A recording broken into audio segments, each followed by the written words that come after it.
فأعوذ بالله من الشيطان الرجيم. بسم الله الرحمن الرحيم.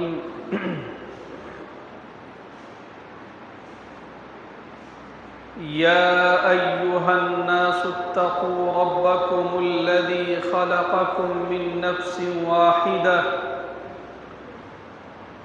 وخلق منها زوجها وبث منهما رجالا كثيرا ونساء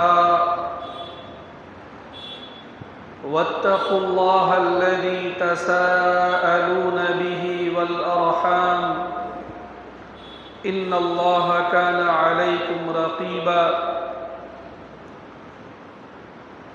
يا أيها الذين آمنوا اتقوا الله حق تقاته ولا تموتن إلا وأنتم مسلمون. يا أيها الذين آمنوا اتقوا الله وقولوا قولا سديدا يصلح لكم أعمالكم ويغفر لكم ذنوبكم ومن يطع الله ورسوله فقد فاز فوزا عظيما. وقال تعالى وعاشروهن بالمعروف صدق الله العظيم.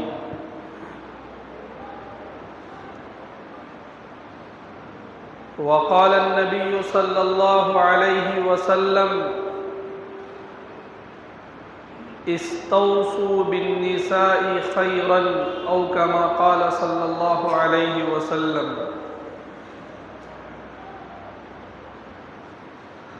عصر حاضر کے تقاضاؤں سے ہے لیکن یہ خوف، عصر حاضر کے تقاضاؤں سے ہے لیکن یہ خوف، ہو نہ جائے آشکارا شرع پیغمبر کہیں. قابل صد احترام میرے بزرگوں، بھائیوں، عزیزوں اور دوستوں،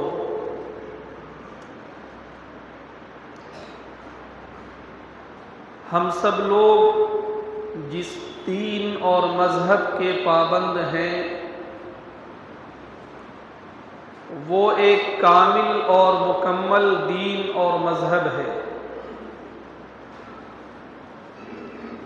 اس کی اکملیت کی گواہی قرآن پاک میں موجود ہے. اللہ تعالیٰ کا ارشاد ہے الیوم اکملت لکم دینکم، آج میں نے تمہارے لیے تمہارے دین کو مکمل کر دیا. زندگی کا کوئی ایسا شعبہ نہیں جس کے تعلق سے ہمارے دین میں رہنمائی اور گائیڈنس موجود نہ ہو. یہ دین اللہ کے نزدیک معتبر ہے اور اس دین کے علاوہ مذہب اور دھرم کے نام پر جو کچھ ہے وہ سب غیر معتبر ہے. دین برحق اسلام ہے. اللہ کے نزدیک قابل قبول مذہب اسلام ہے. اس کے علاوہ مذہب کے نام پر جو کچھ ہے وہ سب باطل ہے. جب اسلام آ گیا، حق اچھی طرح واضح ہو گیا، تو اس کے علاوہ جو کچھ بھی ہے وہ باطل ہے. جاء الحق وزهق الباطل ان الباطل كان زهوقا. جب حق کا چراغ روشن ہو جاتا ہے اس کے بعد اندھیریوں کی کوئی جگہ نہیں رہتی. اسی طرح اسلام کا چراغ جب روشن ہو گیا تو اب دین اور مذہب کے نام پر جو گمراہیاں پھیلی ہوئی ہیں وہ سب کی سب باطل چیزیں ہیں. میرے بزرگوں، ہمارا جو دین ہے میں نے بھی بارہا عرض کیا، علماء کرام سے آپ نے سنا ہوگا کہ ایک طرف ہمیں عقائد و ایمانیات کی تعلیم دیتا ہے،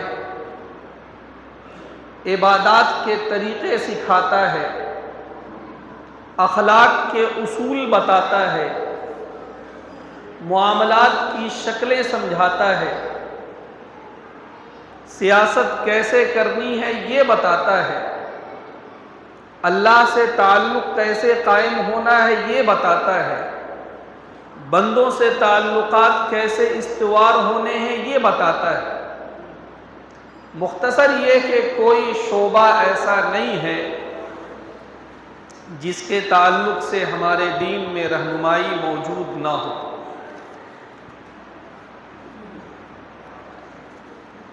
یہاں پر جو باتیں کی جاتی ہیں آپ نے غور کیا ہوگا کہ میں بھی اس بات کی کوشش کرتا ہوں کہ دین و شریعت سے متعلق اگر کسی موضوع کو اٹھایا جائے تو اس سے متعلق جو موٹی موٹی باتیں ہیں، جو قابل عمل باتیں ہیں، جو روزمرہ کی باتیں ہیں، وہ ہمارے سامنے آ جائیں۔ مختلف موضوعات پر آپ نے باتیں سنی، لیکن آج اور آج کے بعد جو بات مجھے عرض کرنی ہے اس کے تعلق سے یہ بات آپ ذہن میں رکھیں کہ آپ نے سنا ہوگا کہ دین اسلام میں عقائد کا پورا ایک نظام ہے، عبادات کا پورا ایک نظام ہے، معاملات کا پورا ایک نظام ہے، سیاست کا پورا ایک نظام ہے، اسی طرح معاشرت کا بھی پورا ایک نظام ہے۔ اسلام کے معاشرتی احکام یہ ہمارے دین کا مستقل ایک چیپٹر ہے، اور آپ یہ بات بھی اپنے علم میں رکھ لیں کہ معاشرت سے متعلق جو اہم باتیں وہ تمام مسائل باقاعدہ قرآن پاک میں ڈسکس کیے گئے۔ سورہ بقرہ میں اس کا بیان، سورہ نساء میں اس کا بیان، سورہ مائدہ میں اس کا بیان، آگے کی سورہ طلاق میں اس کا بیان، قرآن پاک کی بہت ساری اہم صورتوں میں معاشرتی احکام کو موضوع بنایا گیا۔ یہ معاشرتی احکام کیا ہے سمجھنے کی ضرورت ہے۔ یہ جو معاشرت کا لفظ ہم استعمال کرتے ہیں یہ عربی زبان کا اصلاً یہ لفظ ہے، اردو میں بھی استعمال ہوتا ہے۔ عاشرہ یعاشر معاشرتاً، اس کا معنی ہوتا ہے ایک ساتھ مل جل کر زندگی گزارنا۔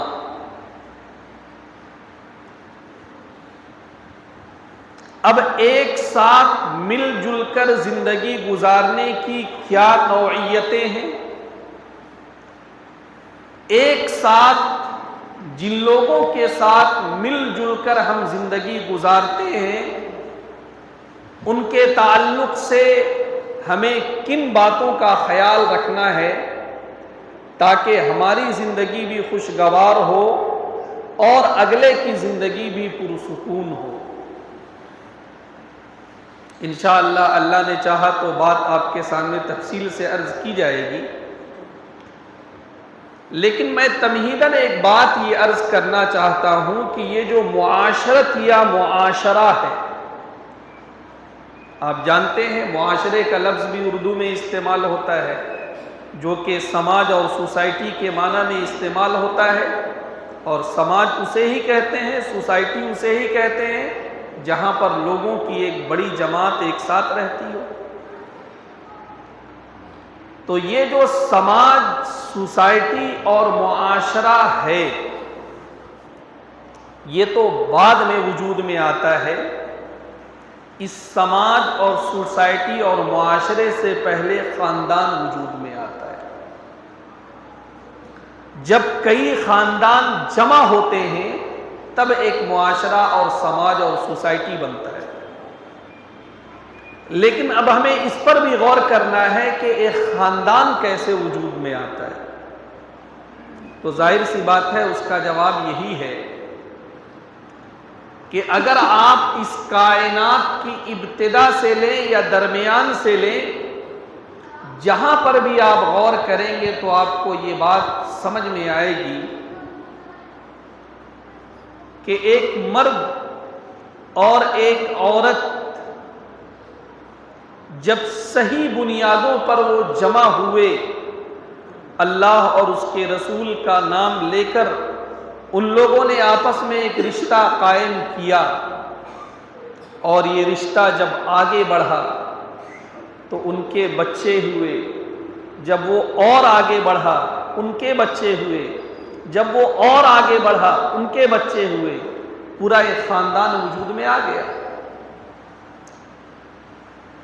تو معاشرے کی بنیاد خاندان ہے، اور خاندان کی بنیاد ایک مرد اور ایک عورت کا صحیح بنیادوں پر ایک ساتھ رہنا اور جمع ہونا ہے۔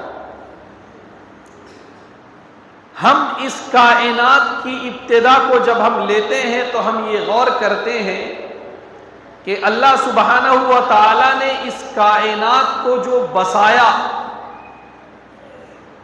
اللہ نے اپنی قدرت سے حضرت آدم نامی ایک مرد کو پیدا فرمایا، اور جنت میں انہیں رہنے کی اجازت دے دی۔ لیکن اللہ چونکہ اس مرد کا خالق تھا، اللہ نے اس مرد کو پیدا کیا تھا، اللہ اس مرد کی فطری ضرورتوں کو جانتا تھا، اللہ نے اس مرد کا ایک ساتھی بھی پیدا کیا، ساتھ میں زندگی گزارنے والا، شریک حیات، جیون ساتھی وہ بھی پیدا کیا اپنی قدرت سے، حضرت حوا علیہ السلام کو وجود بخشا، اور حضرت حوا حضرت آدم کی بیوی قرار پائی۔ اس کے بعد اللہ کے حکم سے جب وہ دونوں اس دنیا میں تشریف لائے اور فطری قوانین کے مطابق جب ان کی ملاقات ہوئی، ان سے اولادیں ہوئیں، لوگوں نے لکھا ہے کہ حضرت آدم علیہ السلام کے یہاں ہر 6 مہینے میں ایک جوڑا پیدا ہوتا تھا۔ جی، اب آپ کو اگر تعجب ہو رہا ہے تو تعجب ہونے کی بات نہیں ہے، تعجب میں پڑھنے کی بات نہیں ہے۔ آپ علماء کرام سے جا کر پوچھیں، حمل کی جو اقل مدت ہوتی ہے، جو اس کا منیمم جو ٹائم ہوتا ہے وہ 6 ماہ، میکسیمم عام طور سے 9 یا اس سے زیادہ ہوتا ہے۔ تو اللہ کی قدرت کا مظاہرہ ہوا، ہر 6 ماہ میں ایک جوڑا پیدا ہوتا، اور اس کے بعد شروع کے زمانے میں یہ ہوتا تھا، آپ لوگوں نے حابیل اور قابیل کا قصہ سنا ہوگا کہ جوڑوں کی آپس میں شادی نہیں ہوتی تھی، بلکہ اس جوڑے کے لڑکے کی شادی اس جوڑے کی لڑکی سے، اور اس جوڑے کے لڑکے کی شادی اس جوڑے کی لڑکی سے ہوتی تھی۔ اسی طرح سے یہ خاندان بڑھتا چلا گیا، بڑھتا چلا گیا۔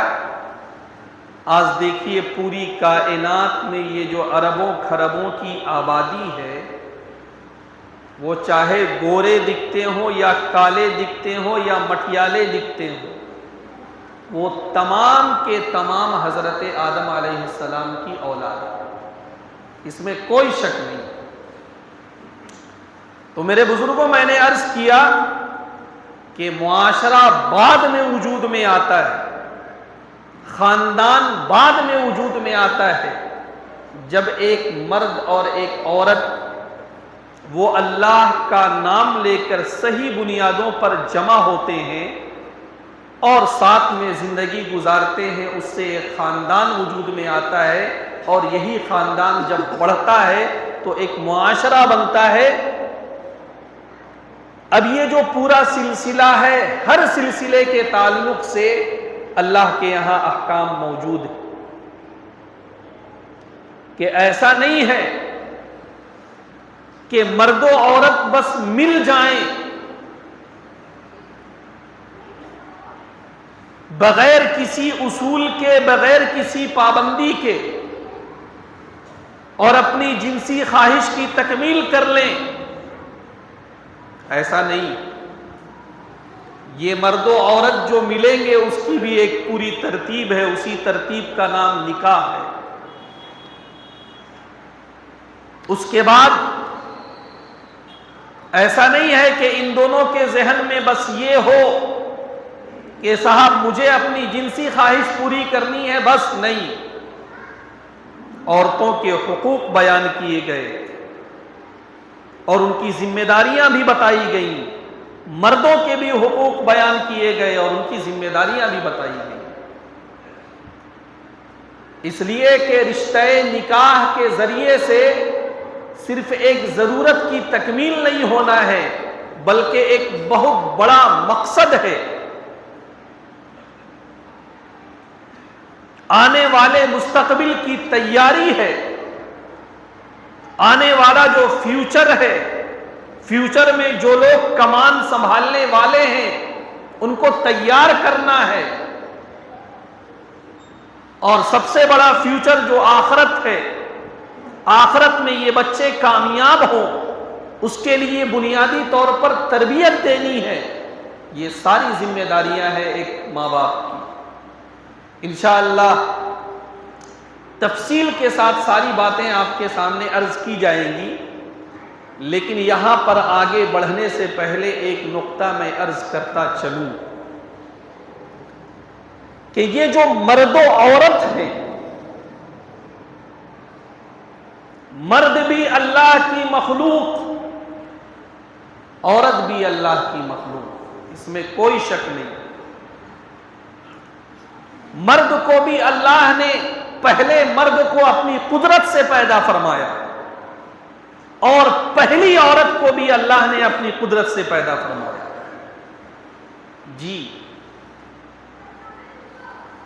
دنیا میں بہت سارے تھاٹس، بہت سارے افکار، بہت سارے نظریات، بہت ساری سوچ جنم لیتی ہیں۔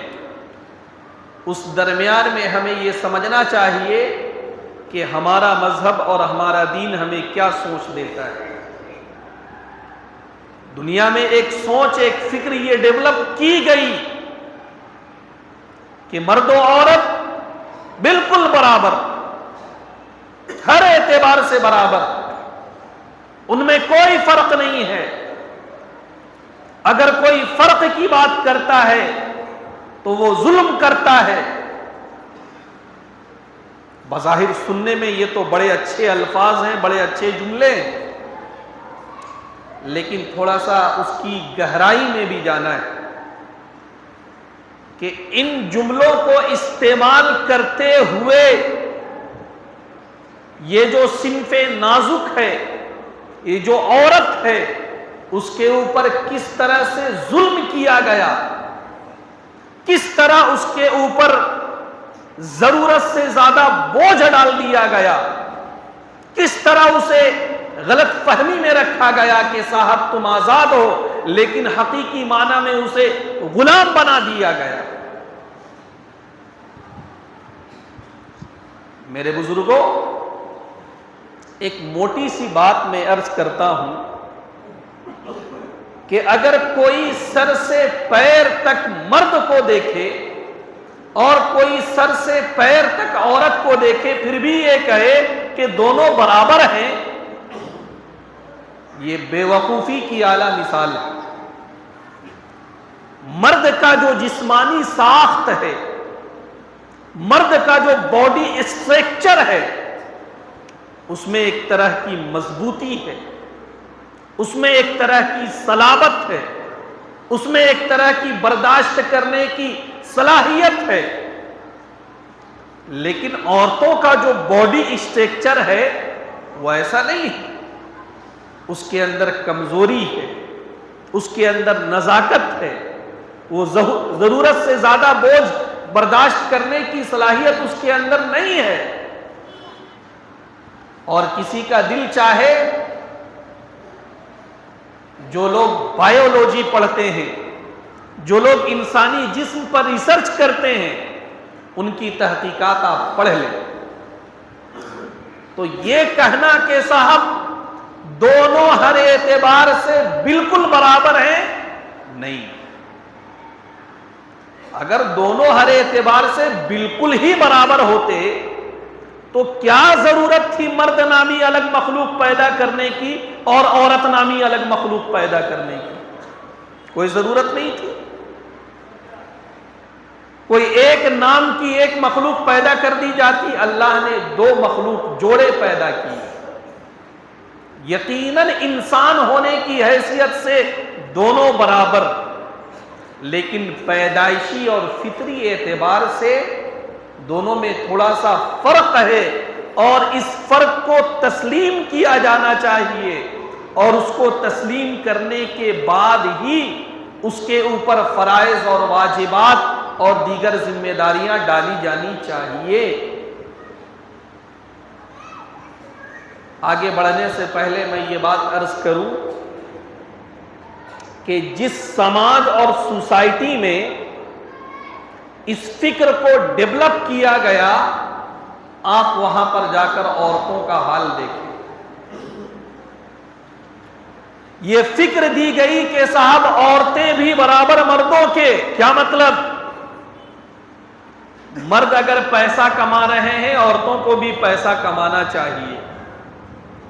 بس ایک اشارے میں کرتے جا رہا ہوں، اچھی بات ہے. مرد اگر پیسے کما رہے ہیں، عورتوں کو بھی کمانا چاہیے، لیکن اس کا نتیجہ کیا نکل رہا ہے آپ دیکھیے. ایک عورت ہے، اس کے گھر میں ایک دودھ پیتا بچہ بھی ہے، اس کے گھر میں ایک چھوٹا سا بچہ بھی ہے، اس کے گھر میں بہت سارے کام بھی ہیں. اب وہ عورت کیا کرتی ہے؟ 10 بجے اسے ڈیوٹی جانا ہے، وہ 10 بجے گھر سے نہیں نکلتی ہے، وہ 8 ہی بجے گھر سے نکلتی ہے. کیونکہ اس کا جو دودھ پیتا بچہ ہے، میں اس سماج اور سوسائٹی کی بات کر رہا ہوں. اللہ کا کرم ہے ابھی یہاں پر وہ ماحول وجود میں نہیں آیا، لیکن میں یہ باتیں اس لیے عرض کر رہا ہوں کہ ہم اس کلچر کو، اس تہذیب کو بہت للچائی ہوئی نگاہ سے دیکھتے ہیں، لیکن اس کے اندرون میں جب آپ جائیں گے تو اس کا کھوکھلا پن آپ کو سمجھ میں آ جائے گا. ہم لوگ بھی دھیرے دھیرے اسی کی طرف قدم بڑھا رہے ہیں، لیکن ان کے نتائج ہمارے سامنے ہونے چاہیے. اب ایک عورت ایک دودھ پیتے بچے کو اپنے گھر سے لے کر نکلتی ہے صبح 8 بجے، اور وہاں پر اس طرح کی عورتیں ہوتی ہیں جو چھوٹے چھوٹے بچوں کو دیکھتی ہیں، اس کے حوالے وہ کرتی ہے، اور اس کے بعد وہاں پر اس کو اس کے حوالے کر کے پھر اپنے آفس جاتی ہے. اب سب سے بنیادی فرق دیکھیے کہ اگر ایک دن پہلے مرد آفس میں تھکا تو ایک دن پہلے عورت بھی آفس میں تھکی، اور جب یہ 9 بجے تک سو کر اس کے بعد لیٹ سے آرام سے آفس جا رہا ہے تو اس کے ساتھ بھی تو برابری ہونی چاہیے.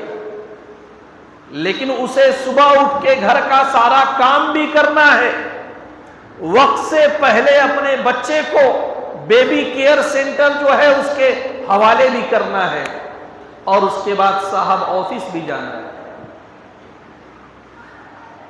دن بھر بیچاری آفس میں مشغول رہی، شام میں اس کا شوہر بھی آفس سے گھر آیا، وہ بھی آفس سے گھر آئی. شوہر کو اس بات کا انتظار ہے کہ میں جب گھر جاؤں تو مجھے کھانا پکا پکایا ملے، مجھے میرا ہر سامان تیار ملے. لیکن وہ بیچاری خود ہی جو ہے دن بھر کی تھکی ماندی ہے، وہ اس کو کیا سامان تیار کر کے دے گی؟ اس کے بعد اب یہاں میاں بیوی کے درمیان میں انتشار شروع ہوا۔ میرے بزرگوں، یہ کچھ اشارات بس میں کر رہا ہوں کہ ہم جس تہذیب کو اور جس کلچر کو بہت للچائی ہوئی نظروں سے دیکھ رہے ہیں، اس کلچر کے اندرون کا کیا حال ہے۔ اگر کوئی صریح لفظوں میں پوچھے کہ اسلامی اعتبار سے مرد و عورت کی کیا حیثیت ہے، اس کا جواب میں دوں گا کہ قرآن پاک نے کہا ہے کہ عورتوں کے مقابلے میں مردوں کو ایک درجہ فضیلت ہے حاصل، وَلِلرِّجَالِ عَلَيْهِنَّ دَرَجَةٌ، عورتوں کے مقابلے میں مردوں کو ایک فضیلت حاصل ہے، ایک درجہ حاصل ہے، ایک بلندی حاصل ہے۔ جی قرآن یہ کہہ رہا ہے۔ اب قرآن کی یہ جو آیت ہے اس پر اعتراضات کی بھرمار کہ بتائیے عورتوں پر ظلم کیا جاتا ہے اسلام میں، مردوں کو اس کے اوپر حاکم بنا دیا گیا، عورتوں کو اس کا غلام بنا دیا گیا، عورتوں کو اس کی لونڈی بنا دیا گیا۔ نہیں، تھوڑا سا غور کریں۔ اب کچھ سوالات کے انداز میں بات آپ کے سامنے عرض کر رہا ہوں، تب آپ کو اس آیت کی حقیقت سمجھ میں آئے گی۔ میں ایک سوال کرتا ہوں، اور وہ سوال یہ ہے کہ کیا ایک عورت اگر اپنے ایمان کو بناتی ہے اور ایمان کے اعلیٰ درجے پر فائز ہو جاتی ہے تو اللہ کے نزدیک وہ قابل قبول نہیں ہے کیا؟ وہ قابل قبول ہے۔ جس طرح ایک مرد اگر اپنے ایمان کو بنائے اور اعلیٰ درجے پر پہنچ جائے تو اسے جو مقام ملتا ہے وہی مقام اسے ملے گا۔ ایک مرد اگر نمازوں کا اہتمام کرتا ہے، تہجد کا اہتمام کرتا ہے، نوافل کا اہتمام کرتا ہے، کیا قرآن کی کسی آیت میں یا حدیث میں یہ کہا گیا کہ مرد اگر تہجد پڑھے تو اسے زیادہ ثواب، عورت اگر تہجد پڑھے تو اسے کم ثواب؟ میرے علم میں تو یہ بات نہیں، اور یہ بات نہیں ہے۔ عبادات مرد کرے یا عورت کرے، جو جس طرح مجاہدہ برداشت کرے گا اللہ تعالیٰ کے یہاں اس کا ثواب اسی طرح ملے گا۔ کوئی ڈیفرنسز نہیں ہے عورت اور مرد میں۔ تھوڑا سمجھتے ہی چلے جائیں کہ ہم پر جو اعتراض ہوتا ہے اس کی حقیقت کیا ہے۔ عقائد کی بات ہو گئی، عبادات کی بات ہو گئی، آئیے معاملات میں۔ کیا ایسا ہوتا ہے کہ مرد اگر کوئی سامان خریدے یا بیچے تو یہ بیع و شراء مکمل، لیکن عورت اگر کوئی سامان خریدنے جائے تو اس کا خریدنا معتبر نہ ہو، یا عورت اگر کوئی سامان بیچے تو اس کا بیچنا معتبر نہ ہو؟ یہی نہیں۔ حضرت خدیجہ رضی اللہ عنہا نے تجارت کی تو معاملات کے باب میں بھی جس طرح مرد کے معاملات کو نافذ مانا جاتا ہے، عورت کے معاملات کو بھی نافذ مانا جاتا ہے۔ آپ آئیے اخلاقیات کے باب میں، اگر کوئی ایک مرد اچھے اخلاق اختیار کرتا ہے اسے جو ثواب ملے گا، اسی طرح کوئی عورت اگر اچھے اخلاق اختیار کرتی ہے اس کو بھی وہی ثواب ملے گا۔ برابری ان تمام باتوں میں ہے۔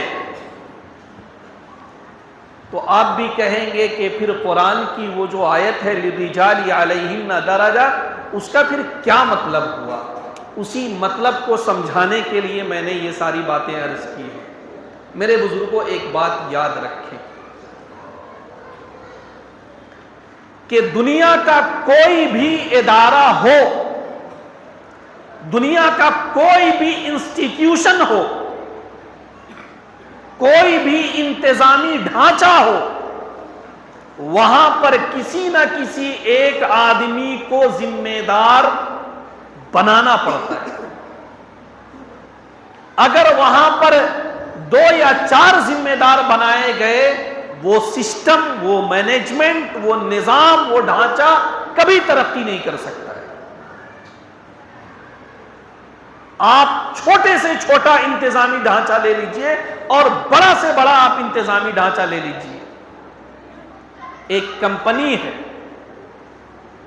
اس کا مینیجر ایک ہی ہوگا، اس کے ہیلپ کرنے والے 50 بھلے رہیں، لیکن اس کا مینیجر ایک ہوگا۔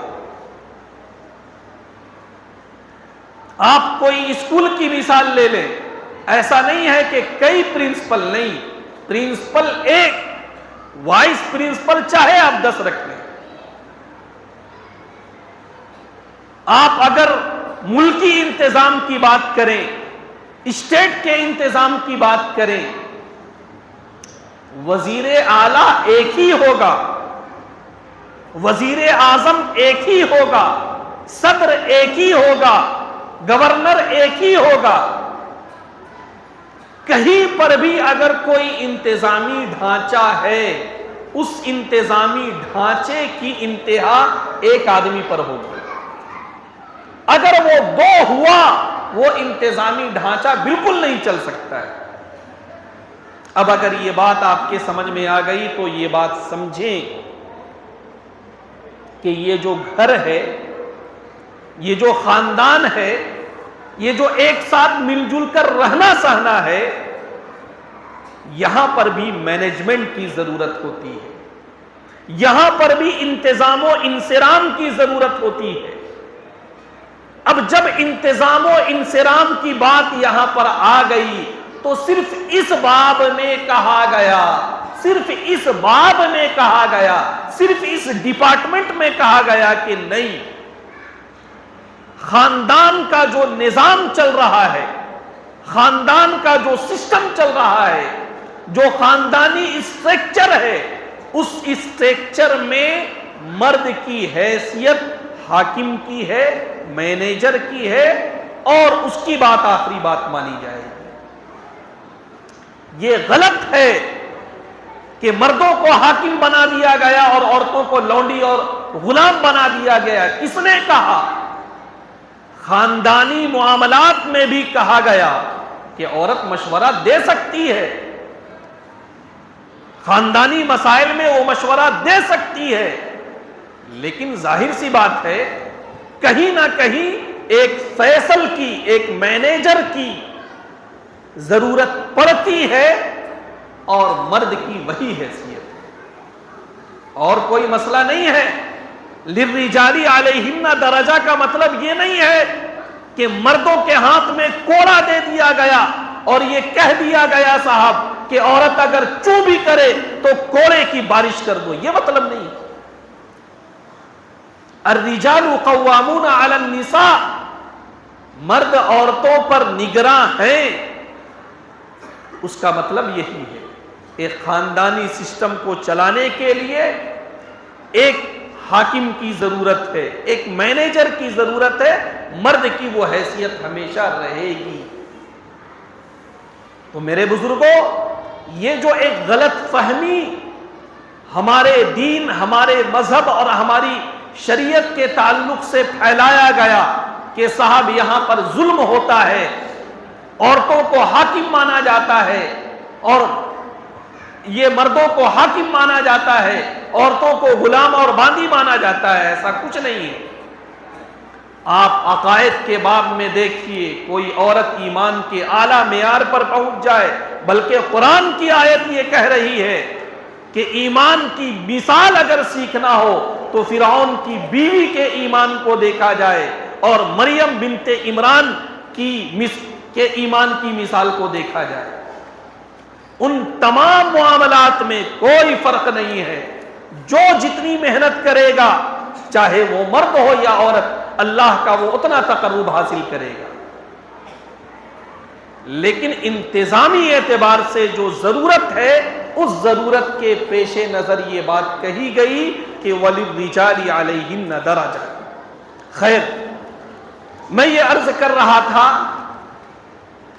کہ یہ جو مرد ہے یا یہ عورت، دونوں کا خالق اللہ، دونوں کا مالک اللہ، دونوں کو اللہ نے پیدا کیا اور اللہ نے اپنی حکمت اور مصلحت کے تحت مرد کو الگ باڈی اسٹرکچر دیا اور عورتوں کو الگ باڈی اسٹرکچر دیا۔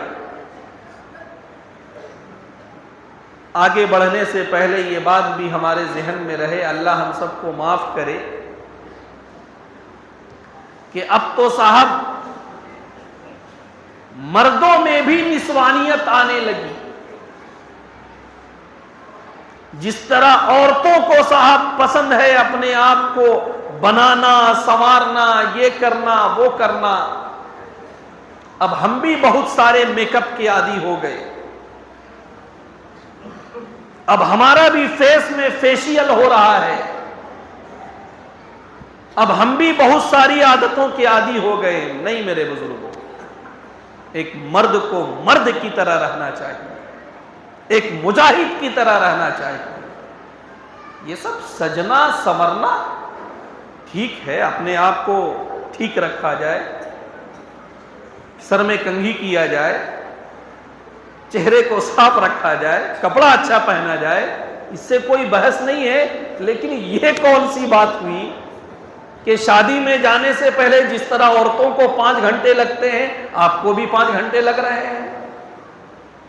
نہیں، آپ مرد ہیں، آپ کو مرد کی طرح رہنا چاہیے، اور عورتوں کو بھی اگر بننے سنورنے کی اجازت ہے تو اس کے بھی حدود ہیں۔ اللہ نے چاہا تو انشاءاللہ وہ سب باتیں بھی عرض کی جائیں گی۔ ایک خاص حد میں رہتے ہوئے اپنے آپ کو بنانا اور سنوارنا ہے۔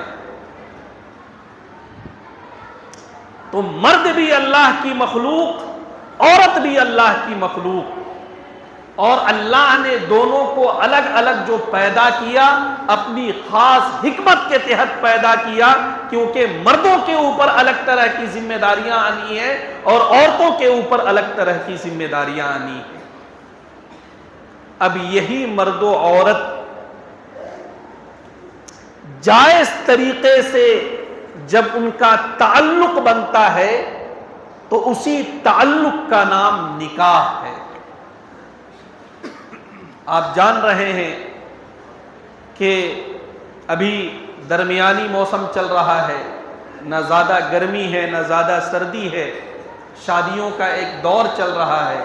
اس مناسبت سے بھی میرے ذہن میں یہ بات آئی کہ اسلام کے معاشرتی احکام کے ضمن میں یہ بات بھی ہمارے سامنے آئے کہ ہم لوگ آج کل جس انداز سے نکاح اور شادی کی تقریب کے عادی ہو گئے ہیں، کیا اسلام بھی وہی چاہتا ہے؟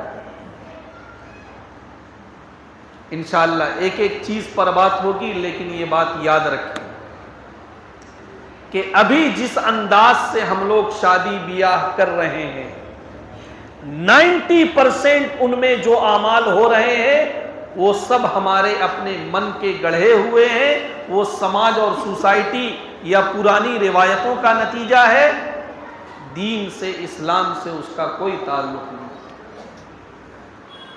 جی، ہماری شریعت میں، ہمارے دین میں نکاح کو بہت آسان بنایا گیا تھا، آج ہم نے خواہ بخواہ کے لیے اس کو بہت مشکل بنا دیا۔ غور کرنے کی ضرورت ہے، اور اس کا جو نقصان ہو رہا ہے وہ پورے سماج کو ہو رہا ہے، پوری سوسائٹی کو ہو رہا ہے۔ میرے بزرگوں، میں کس زبان سے یہ بات کہوں کہ آج ہم نے شادی بیاہ کو مشکل بنا دیا، اس کا ایک نتیجہ یہ بھی نکلا کہ ہماری بچیاں غیروں کے ساتھ آسانی کے ساتھ چلی جا رہی ہیں۔ یہ ہلکا معاملہ نہیں ہے۔ ہم یہ سمجھتے ہیں کہ صاحب ہمارا مال، ہمارا بیٹا، ہماری بیٹی، ہماری خوشی، نہیں۔ سب سے پہلا یہ ہے کہ آپ کے پاس جو مال ہے اللہ کی امانت ہے، آپ خوشی کا اظہار اس طرح نہیں کر سکتے ہیں کہ اس کی وجہ سے سماج میں کوئی غلط چیز پنپے۔ ہمارے دین اور شریعت میں تو یہاں تک بات کہی گئی ہے کہ اگر کوئی اپنے پڑوسی کو کچھ دینے کی حیثیت نہ رکھتا ہو اور اپنے بچوں کے لیے کچھ سامان وہ لائے تو اس طرح چھپا کے ان کو کھلائے پلائے کہ پڑوسیوں کے بچوں کی نظر اس پر نہ پڑے، کہ کہیں ایسا نہ ہو کہ ان کے دل میں بھی لالچ پیدا ہو جائے، ان کے دل میں بھی خواہش پیدا ہو جائے۔ آج سماج کے جو باحیثیت لوگ ہیں وہ شادی بیاہ کی تقریب میں کروڑوں پھونک دیتے ہیں، لیکن اسی کے بغل میں بیچارہ ایک غریب باپ وہ بھی اپنی بیٹی کی شادی کا خواب سجائے انتظار کرتا رہتا ہے، لیکن کبھی کبھی اس کی پوری زندگی گزر جاتی ہے اور وہ اتنا سامان نہیں کر پاتا ہے کہ اپنی بیٹی کو وہ رخصت کرے۔ آپ یہ سمجھیں کہ اس غریب باپ کے دل میں جو کڑن ہے اور اس ایک پاک باز لڑکی کے دل میں جو چبھن ہے، خدا کی قسم اس کی آہ پورے معاشرے کو لگے گی، اس کی بد دعا پورے معاشرے کو لگے گی، پورے سماج اور سوسائٹی کو لگے گی۔ اس لیے اس معاملے میں غور کرنے کی ضرورت ہے۔ یہ جو خواہ کے لیے ایک سماجی دباؤ بنا لیا گیا، ہم لوگ بھی اس میں ملوث ہیں، میں یہاں پر بیٹھ کے کہہ رہا ہوں کہ مجبوراً کبھی کبھی ہم لوگوں کو بھی بہت ساری چیزوں میں شامل ہو جانا پڑتا ہے۔ یہ بات اس لیے عرض کی جا رہی ہے کہ کچھ تو ہم لوگ تہیہ کریں، عزم کریں کہ نہیں بہت ہو چکا، اب سماج میں تبدیلی لانے کی ضرورت ہے، اس سسٹم کو بدلنے کی ضرورت ہے، سادگی کی طرف آنے کی ضرورت ہے۔ اللہ نے اگر آپ کو حیثیت دیا ہے تو اس کو صحیح کاموں میں استعمال کیا جائے۔